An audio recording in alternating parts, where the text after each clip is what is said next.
Excellence is continuous. It can be complex or simple. Each day is an open challenge to achieve success and turn adversity into opportunity. At RGF Executive Search Japan, we make winning a daily objective by aligning unique bilingual talents who invigorate organizations and drive sustainable growth. Excellence begins and ends with people. To execute your Japan recruitment relationship, contact us and let's begin. Good evening and welcome to the webinar on Made in Japan Pharma Innovation is Back. My name is Ryan Shepard from the Healthcare and Life Sciences team at RGF Executive Search Japan. We started this webinar series in late 2020, and the first speaker was the then global CEO of Cytiva Japan, talking about what Cytiva was doing to accelerate innovative therapies amidst a global talent gap. As you might know, Japan wanted to develop its own vaccine, but a global talent gap was a major obstacle to that.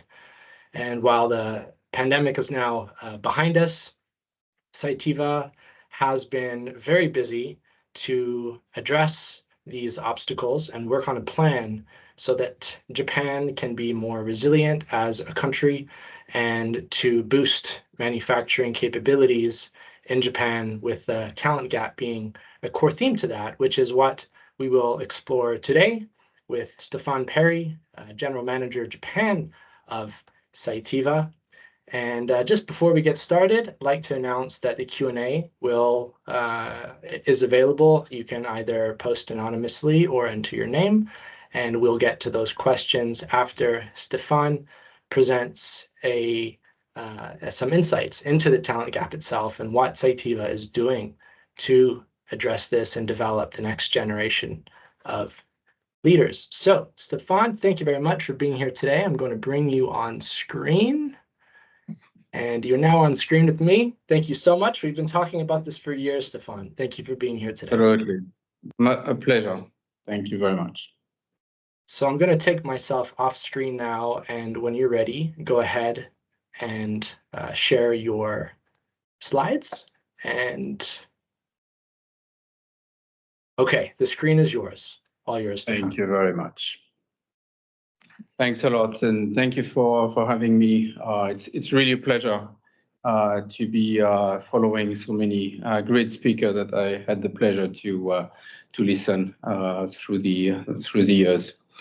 So today I would like to talk about what we see from the Cytiva perspective, innovation in the pharmaceutical industry in Japan, as we are collaborating with many of those pharmaceutical companies, and we really see a change the past few years. It started before COVID, but we really now see the fruits coming. And we also see that the government have been realizing what is the status today in Japan and investing a lot. So we're going to talk about that and see what are the factors, especially on the talent part of it, how this is influencing the innovation to come from Japan. Before I start, quick disclaimer, please do not copy those slides, and we can't guarantee the accuracy and the completeness of that description of today. Let me start with talking about me, because that's going to stage a bit why I'm bringing some of those points today. I've been in Japan since '93. That's where I moved the first time here. I work in pharmaceutical company in R&D at the beginning, developing drug in Japan in a joint venture between Fournier, French pharmaceutical company, and a subsidiary of Takeda. Then I had the chance to complete a PhD in the University of Tokyo and follow up with a postdoc in the US. After that, I moved away from the pure research to enter into a US startup that was focused on the genome analysis. That was at that time before next generation sequencing. The leading technology in Japan was really in the forefront of that. I worked, and at that time, it was a venture company to a point where we opened a subsidiary, raising money and becoming partially independent in Japan. So I've been through what it means to be a startup here and the hurdle of raising funds. I worked after that in Cargen, working both research and diagnostics, and we did a lot in, for example, in Stop TB to prevent tuberculosis spread or prevention of cervical cancer through testing. I moved to GE about 8 years ago. In GE Healthcare, that is mainly a medical device company, but with a department that was in the life science.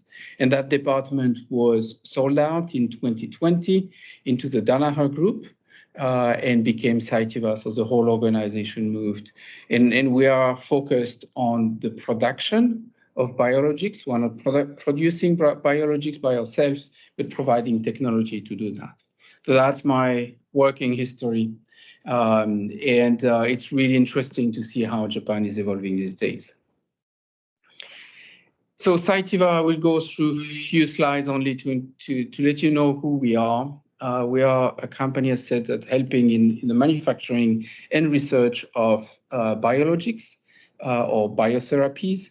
But what we are trying to achieve through our work is really to see how those therapies are going to transform the human health. And especially through access. And that is an important part of our job, to make sure that patients get access to those therapies. That is not a light question, actually. So as a company, we are a true global organization. We do not have a real headquarter. We are based in 4 different hubs between Europe, Asia, and the US. We are about 15,000 employees. We are present across the world. We have 23 different R&D and innovation centers across the world. And we are manufacturing, again, across the world. We have plants in New Zealand, in the US, in Sweden, for example, and many more places. So we see that the therapies are really changing the human health. That's pretty obvious. And our job, what we try to do day in, day out, working with our customers, is accelerating that, meaning that those drugs go faster to patient, earlier to patient, because it's better for the patient, it's better for the pharmaceutical industry that the drug can reach that faster. And we have technologies, tools to help to go faster, and that's what we do. So we are in the biologic space. So for those who are not aware of what it is, this is basically therapies, drugs that are not chemicals, but are drugs that are produced by cells, basically. This could be cells by themselves, so modified cells or amplified cells that are re-injected into the body of a patient to treat a disease. The most common case is the blood cancer treatment, and with the first case with children is now more than 10 years without cancer. So those cell therapy, this one is called CAR-T, is really effective. But it's also a lot of monoclonal antibodies. So the antibodies, you have heard that throughout COVID, how infections lead to the development of antibodies in the body. And these antibodies are protecting against infection, against COVID. So, but they can be produced outside of the body in vitro setting, and that's what we do. We help to grow those cells that produce the antibody, then to purify those antibody, and then to condition them so that they can be used for the treatment of patient. It is used across the board in many diseases, from cancer, obviously, but a lot of immune disease as well. So our expertise, our technology are used in very early stage, that is the research stage, with small instrument, small consumables, small technology, and then it is scaling up to larger largest instrument that helps to manufacture at scale those biologics. So that's what we do. We have a wide team across the world of people working with the scientists at the bench, to discover those biologics and then to be able to produce them reproducively and to go through regulatory scrutiny and then to produce them at scale for the large treatment of patients. So just to set the stage of the status in Japan. So in 2019, the Prime Minister Cabinet released the Bioeconomy 2030 strategy.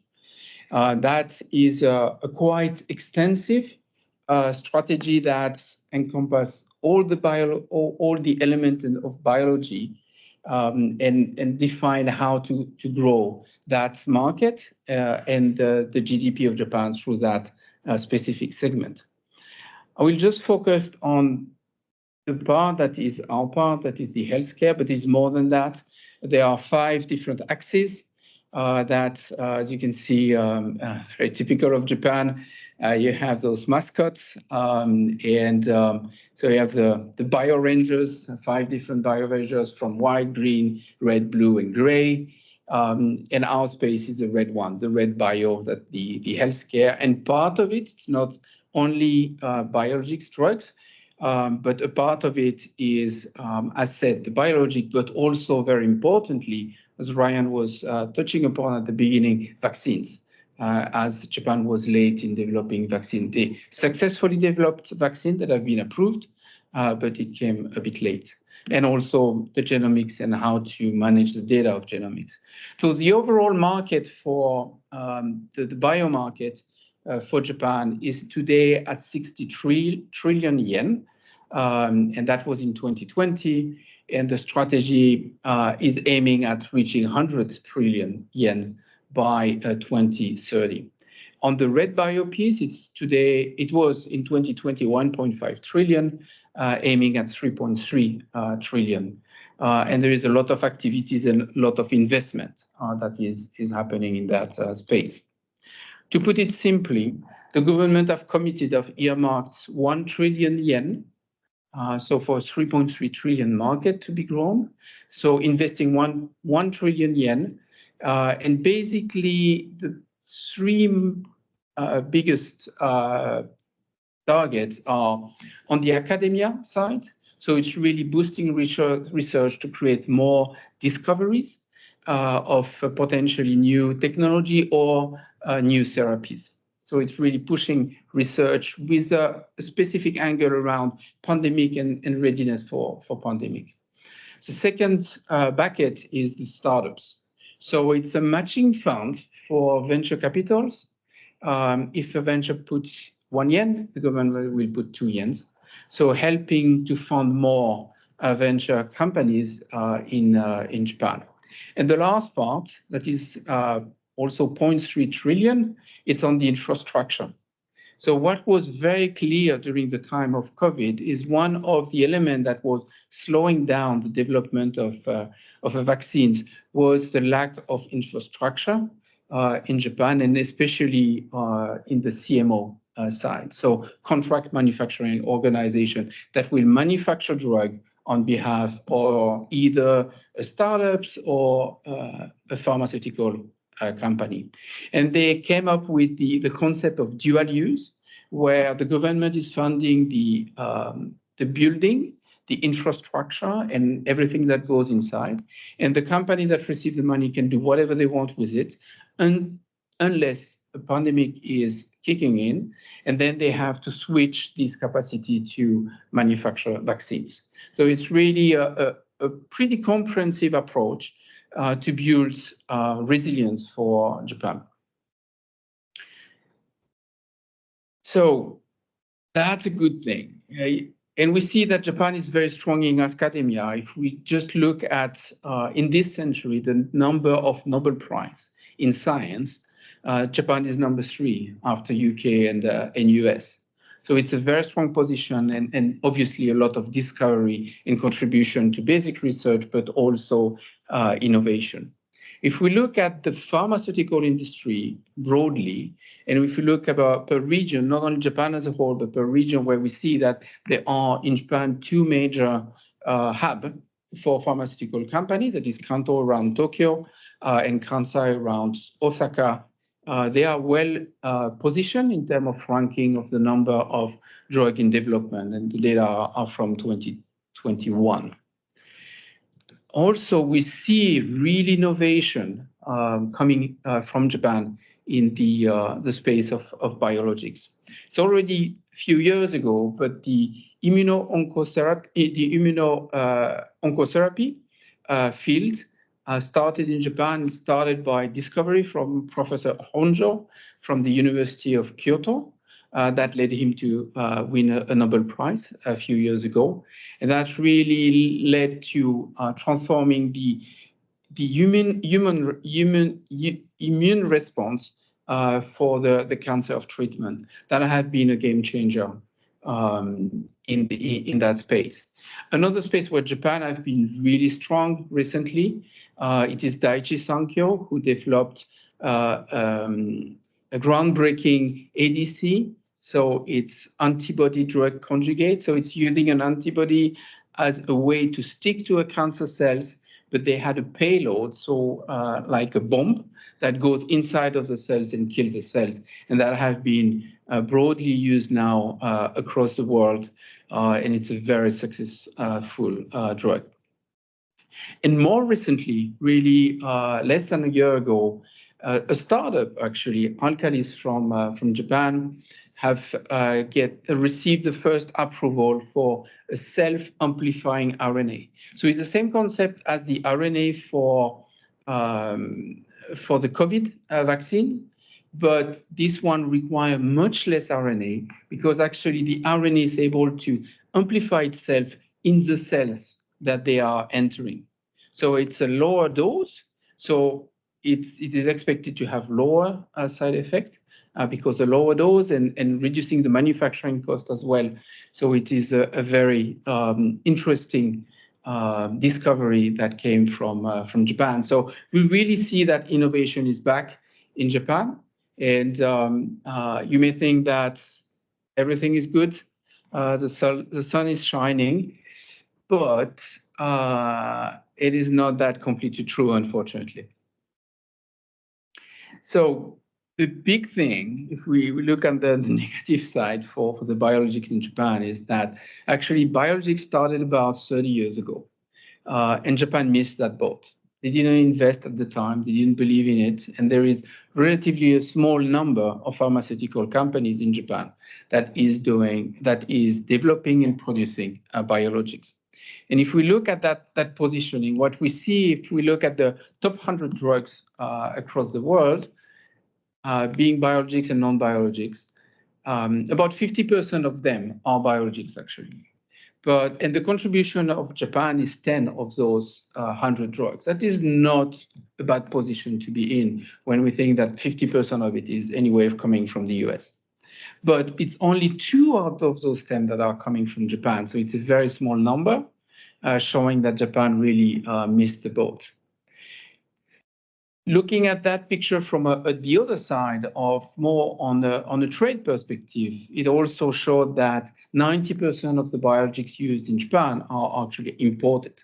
So it's a massive trade imbalance, creating deficit for Japan. It should not be 10%, but much more looking at the capacity of the country and the historical strength that the pharmaceutical company had here. Where this is coming from, or what are one of the signals of it? We have done an analysis of where the drugs are developed. And what we see that Japan, it's US used as a benchmark, about 2/3 of the drugs are developed in startups, actually. And only 1/3 is developed in large pharmaceutical company. While in Japan, it's pretty much the opposite. It's only about a quarter that are developed in startup, and most of them are actually just cell therapy. So the antibody piece is completely missed, and that is telling the story of why Japan, what happened when you missed the boat, and that has long-term consequences. And Japan have not been able to recapture their position until now. So from our perspective, what does it mean to bring innovation to the market? It is basically accelerating. That's why we see our job as accelerating therapies. It's helping the research to clinical to treatment, that cycle to move faster. And this is done because of a strong infrastructure and strong funding. So that resonates a lot with what the government is doing today. But it also requires the talent, and they are the key element. Without the talent, it is very difficult to accelerate that development and make it at bigger scale. So if we look a bit more in details, and it's coming back to the earlier data of the development of a drug, starts from discovery, then it's tested in preclinical, so in non-humans, and then move in the phase 1 to test the lack of side effects, move into phase 2, then phase 3, and the launch of the product in commercial manufacturing. And what we see across the world is that actually the startup, these venture companies, are playing a key role in the development phase, or what is called as well the translational research space. It's really taking those ideas and bringing them into startups, nurturing them, bringing them to a certain level until they are transferred to a biopharma that will have the capacity to finalize the development, but also bring manufacturing at scale. That is a generic landscape of what the development is and what's happening and where.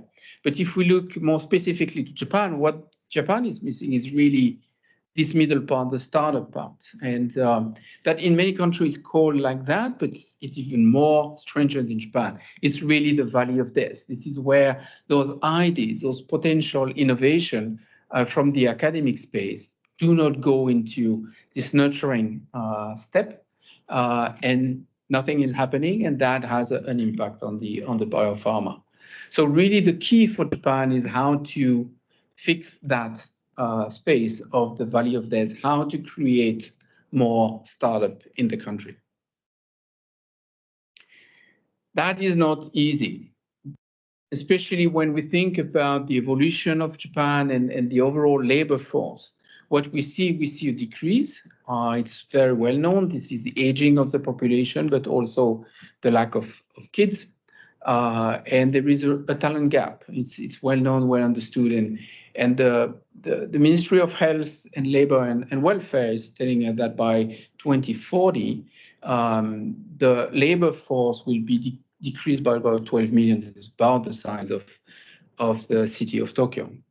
And a recent survey that was published a few months ago asking municipalities across the country on the availability of workers, they said that 86% do not have enough workers and they need to import more foreign workers into the country. So the problem is real. It's not just a projection for the future, but it is happening today, and we hear that from our customers. So the talent gap is not to happen, it is here today already.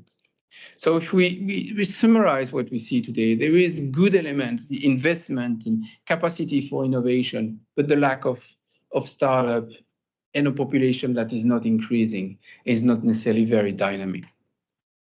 So the key for Japan is to be able to build on the skills that are existing today, but to add scale to them. So it's really adding scale to skills. And that's what Japan needs to be working on, and that is a true challenge. And those scale is all about people. So in Cytiva, what we have done is in 2021, we started a global survey from more than 1,200 executives from the pharmaceutical industry to look at 5 factors that will tell us how resilient each of the country and where problems are. And we look at the supply chain resilience. That was obviously very difficult during the COVID time. We look at the talent pool, which is discussed today, at the R&D ecosystem, the manufacturing agility, and the collaboration between the government and regulators. And we've done that in 21, 22, 23. And we see all the time that the talent pool have always been an issue globally. If we look more precisely at the level of Japan, and again, comparing to the US, what we see is that the rating on a perfect score would be 10. Japan is at 5.1, 5.3, while the US is at 6.6, really showing that it is a very stringent problem. And within the developed country, Japan is at the bottom of the ranking. So really, the talent is a challenge for Japan. If we look more in detail at the survey, they show that people are recognizing that the skills are there in GMP space, in regulatory space, in research space, but it's just the volume. Able to hire and retain those talent is really a challenge. So there is clearly a problem of volumes, of scales within Japan to be able to deliver the innovation that the country is able to do. We can look also at the human factor from a different perspective, that is how to maintain the skills when the scale is increasing. And that's brand new data from Cytiva. Again, we've done a survey across the world at looking at different factors that impaired manufacturing capacity. Here we are looking at the failure of manufacturing and what are the causes. And we see that among the top 3 factors, 2 are clearly related to the talent element. Not necessarily the quantity, but more the quality, the training, the skills, how to maintain the skills when the population is scarce, which is very difficult to retain employees. And we see that is leading to more failure, so meaning higher cost and delay in development. So it's not only the quality, but maintaining the skills as the country will increase its scale. Another factor that we found that it was really compelling. It's coming from Ginward, a collaborator of us, looking at the capacity to raise money for the startups. So they look at companies and looking at Series A and Series B, and the time it takes to get to the Series A and B later, and also the scale of the fund that have been raised. And what they found is that what I wrote here as BD is business development. When they have no business development, that's where the raising money takes more time and the amount is the smallest. If they have a business development person in the organization, they will raise more money, but they will raise money faster. And more importantly, if they have a business development person able to go outside of Japan and raise money outside of Japan, to find collaborators outside of Japan, to have a network outside of Japan, it is even faster and even higher fund that is raised, showing again that having the right skills in the startup space is also extremely important. As we all know, the level of funding is really defining the success of those companies. So how can we add scale to skills? And I would like to focus on a bit on training, because what we've seen is that training is extremely important, because it's really helped you attract people, because they see that they are going to be taken care of and will be retained, because they see that they grow within the organization. It is also accelerating, but it's accelerating with high quality. It's also the training of operators and leaders that is important. And those days, it's also the reskilling. And we see a lot of reskilling these days from a small molecule pharmaceutical associates getting trained into the biologic space. That is very different. And that is truly critical in terms of training. But it's also, the training needs to be flexible as well, because we see that the space is changing, it's faster, It's different modalities now. It's not only monoclonal antibodies, it's also mRNA, it's nucleic acid, it's cells. So it's require a lot of skills. And having that flexibility is important as the company is evolving. And we see also not only reskilling from small molecule to biologics, but we see also a lot of out of industry talent coming into our industry just because there is not enough large talent pool. And finally, the training is beyond the technical training. We see that it helping with compliance, having a higher compliance because well trained. It's also helping in terms of productivity, helping how to find outsourcing, and especially looking at the startups in Japan, outsourcing outside of Japan is also critical. We see that entrepreneurship is a big gap in the country, and we are looking into how do we develop more entrepreneurs that will be specialized in that space. And as I said earlier, for example, business development people are able to raise better money. And at the end of the day, it's also the engagement helping to retain associates. So all in all, this training from our perspective leads to shorter training, cheaper training, and also more effective training. But to be able to do that, we have developed the concept of blended training. It's a mix between digital or remote training, where you can use VR goggles, for example, to start and use and get the good habit in terms of understanding the equipment that need to be used, and that can be used in a space where VR can be used. So it doesn't mean that you have to be in a GMP environment. It means that you don't need to shut down a facility to train the employees. So it's lead to a much cheaper and faster training than what you will do if you had to be right away hands-on into the training. And it also helping the user experience. And we see that it's also bringing a lot of effectiveness in the training. So just to conclude, the question for Japan now is there is innovation, they have capacity, they have a strong labor force, there is a strong customer base in Japan, there is a strong infrastructure. So on paper, it should be a good country where biologics and the whole ecosystem will flourish. A recent survey on the FDI, so foreign direct investment confidence survey, was showing that Japan is actually number 4 in the world as an attractive country. We see that Japan has been very strong in adapting new technology, and that's what we see earlier with the self-amplifying RNA, with the immuno-oncology, with the ADC drugs. So they have been, when they find a new technology and they have access to be able to not only bring it into the market, but also make them manufacturable at scale.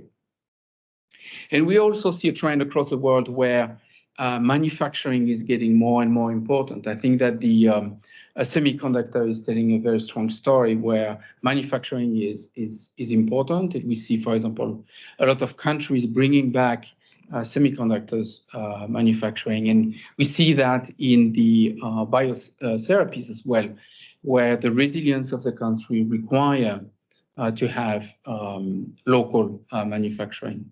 So we see that Japan is a good position. They are very strong in manufacturing. When we were working with GE manufacturing site in Japan was the most efficient and the cheapest manufacturing site actually across the world, because the product were going faster than anywhere else, even if the costs were higher. And the level of defect was much lower. We see that in Danaher as well, where our manufacturing sites in the country are rated number 1 across the world. So Japan is in a strong position with innovation, capacity to manufacture.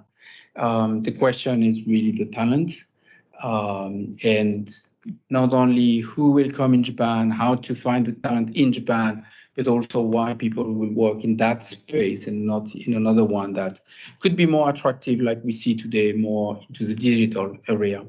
So that is really challenges.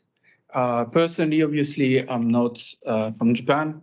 I've been here for 30 years and very happy. I think Japan is a great place to live in and a great place to build a career as well. So that is a question, and I would like to thank you for your attention. Thank you very much.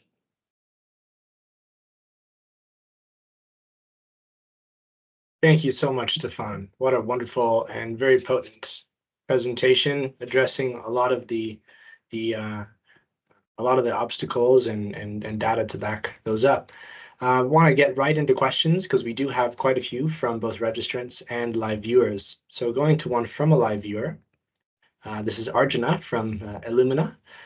He says, great presentation, Stephane. Interested to hear from you what the role of Japanese universities should be moving forward, and how can they adapt their programs, courses, and even degrees to better address the gap? Are there good examples from overseas that Japan should consider? Arjuna, thank you very much. It's a great question, and that's probably core of everything is Japan is very strong in basic research, very strong in finding ideas and potential innovation. But there is no training. And I did a postdoc in the US, so I was trained on day 2 on how to write my notebook and to make sure that if we want to have an IP out of it, it can be done.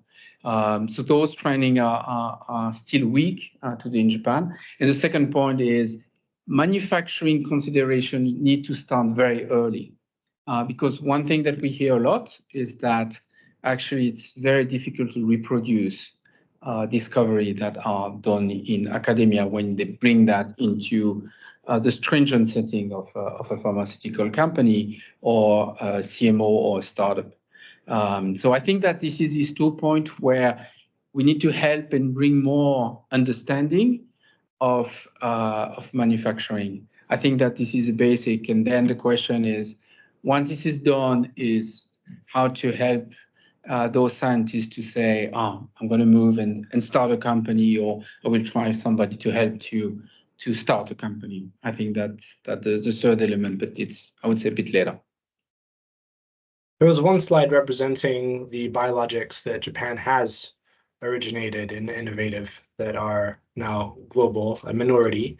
And one viewer is asking, how does Japan demonstrate a competitive advantage among international companies? You've alluded to perhaps that cell and gene therapy tend to be those biologics out of Japan. Could you unpack that a little bit more, Japan's competitive advantage?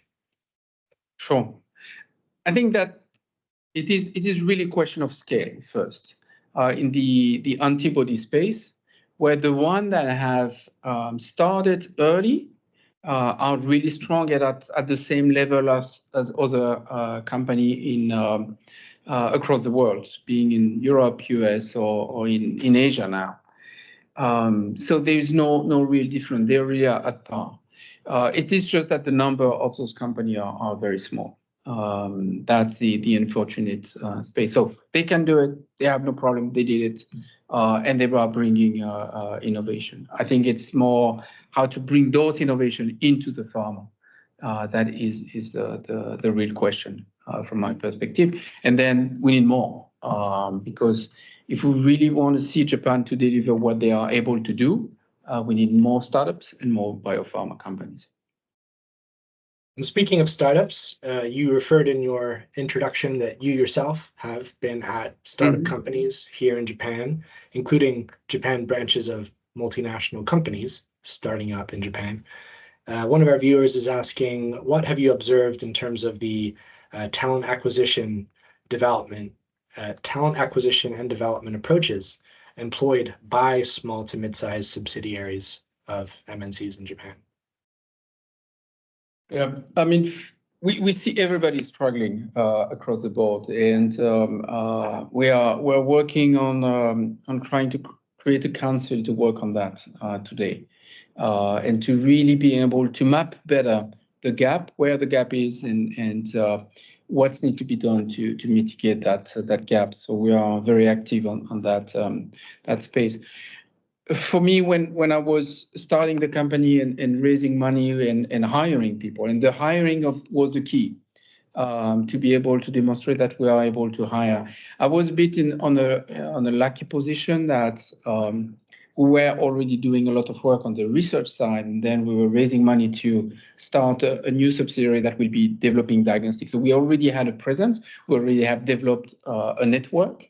And what we see that the struggle of a lot of startup is to have that network. We see that have changed a lot. There is like LinkJ and other groups that are helping to have that networking, but it's really critical to know a lot of people, to be able to talk, to have informal support is really the key. And that goes into during the development, but in early stage in raising money and in setting up the organization. It's all about branding. One of your slides mentioned that 80-something+% of prefectures in Japan were open to more foreign talent coming into Japan. Have I gotten that accurate so far? Yeah, 86%. It's across the board, all industry, but the survey is indicating that it's a lot in manufacturing, actually. Okay. So that's leading to one viewer's question saying, I have worked in pharma in my country, but lack of Japanese hinders my ability to enter pharma in Japan. Other than learning niche Japanese, is there any other way to enter the industry in Japan? Oh, good question. I think that unfortunately today, the language is still a barrier, but we see that this is changing. And the other thing that we are hearing quite a lot as well is that there is an interest in terms of hiring foreigners, because first there is the availability, but also the clear understanding that the success will not be just in Japan. Those companies will have to go outside of the country. And as showed earlier, the business development, international business development person is bringing a lot of value. And it's not necessarily well understood by everyone. And it's helping those companies by bringing that element, that access to a different culture, to a different network. I think that this is the way of positioning him herself to enter that space. Okay, and in the context of domestic business development, one of our viewers is asking, what are the key traits to the must-have key traits to being a high performer account manager in biopharma? Oh wow, that's so. I mean, I guess that the question is to sell into biopharma. Correct. Yes. And the way we do in Cytiva is we are not trying to sell our product. We are really talking to the customers about their problems and understanding their goal and not just the pain point that they feel and what is the goal of the company, and bringing a bigger vision and seeing how we can help a broader question. For example, talent gap will influence the type of equipment a pharmaceutical company will buy, because the more harmonization, for example, will help so that the same person can touch different product. Digitalization is critical as well to improve productivity. So it's really, for us, it's not just a question of selling technology. It is a question of solving the problems. And the bigger the problem is, the happier we are. Very clear. Another viewer live is asking, this is GA Chang, interesting insight of biotech and startups. Just curious, is there a number of startup and biotech in Japan? I know the market for biotech and startups in the US or China, but is Japan a more mature market? Definitely not a mature market at all. There is a real gap, not enough of those companies, but it is growing. If you look at last year, what the METI have reported, saying that in 23, the number of startup increased by 10%. So it's not a small number, but the majority of what we see on the medical device side of healthcare, and on the top of that, there are a lot of digital approach. Not so many in the space of therapeutics. Okay. So just to clarify the question, I may have read it wrong. Is the US or China or Japan a more mature market? Which of those would you see as being the most mature? I think that definitely we see US as being the most mature market, even if the funding is becoming a bit difficult these days, but it's definitely the biggest market. And that's why 50% of the top 100 drugs in the world are coming from the US, is because they have a very mature market. And that is the key, the beauty of the maturity is the startup will succeed or fail. Usually fail more than succeed. But the people that are part of it are staying and remaining and go to work somewhere else. And that is growing the pool overall. And that's a very healthy position. And speaking of digitalization, another viewer is asking, could you advise on the strategic balance between digitalization and talent acquisition to address the talent gap? Could you repeat the question? I couldn't hear well. Yeah, could you advise on the strategic balance between digitalization and talent acquisition to address the talent gap? I suppose this might be referring to the use of digital outreach, such as LinkedIn and other ways, to capture more talent. But not everyone is on these social networks online. Some of them are a little bit more private with their data. So how can we balance leveraging digitalization, digital tools, but also not relying 100% on social network services to source talent? I'm not going to shoeshine you, Ryan, but I think that's agents are really important in Japan because it's very difficult to access the talent pool, and that's where you're doing a good job to know those people and introduce them to us. But what we see critical from a digital perspective is telling the story about the company, creating visibility so that when somebody think about entering Cytiva or whatever company it is, that what is present in the digital space is appealing, is interesting, and it's a company with a purpose that is going more than just a business. We are helping the society, and as said, we are accelerating therapies, meaning that we're helping to get the patient faster to drug, but also more patients across the world to have access to that. So that's, I think it's appealing, and telling that story is important. Sure. Thank you, Stephane. Well, thank you for addressing all these questions from our viewers, both some in advance and some of them live as well. I'd like to give you this opportunity to share any message that you would like to use this platform to broadcast a message. Any final comments? I think that from my perspective, Japan is a great country. It's a very safe country. It's a country where actually a lot of innovation is happening. I think Japan is not necessarily good at telling the story about their strengths, but I think it's an appealing country. And for those not in the country, I would highly recommend to look into that, especially if you have a background in biology, bioengineering, in chemistry, that is in demand here, in demand in Cytiva, in demand in the pharmaceutical company today. And we see that Japan is going to be even a greater country to enter, as the recognition of the talent gap is growing, the pressure is growing, and we see the government trying to help. So I think that I would recommend, and if you're interested in Cytiva, please reach out. Well, thank you, Stephane. The talent gap is real. We see it across the market every day, regardless of industry, regardless of level. So I'm sure that the insights you've shared today and your firsthand perspectives in the context of life science is really going to help some of our viewers communicate that internally as well, because for those not in Japan, it can be a little bit more difficult to grasp what's going on the ground and the pain that we're all in every day to find the right people fast enough, especially in this industry that matters.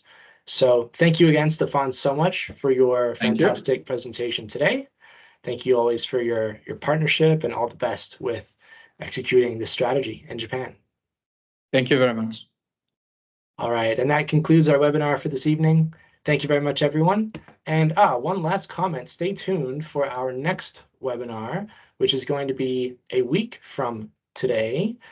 This one hosted not by myself, but by my colleague, Russell Potter, where he will speak with Casper from Novo Nordisk, Japan, about leadership principles and what he calls the 3 bottom lines. So if you haven't already, please register to that. And if you can't make it, then a recording will be available after, but we really encourage live engagement on this so that you can be part of the discussion online. Thank you very much, everyone. Have a wonderful evening ahead. Thank you.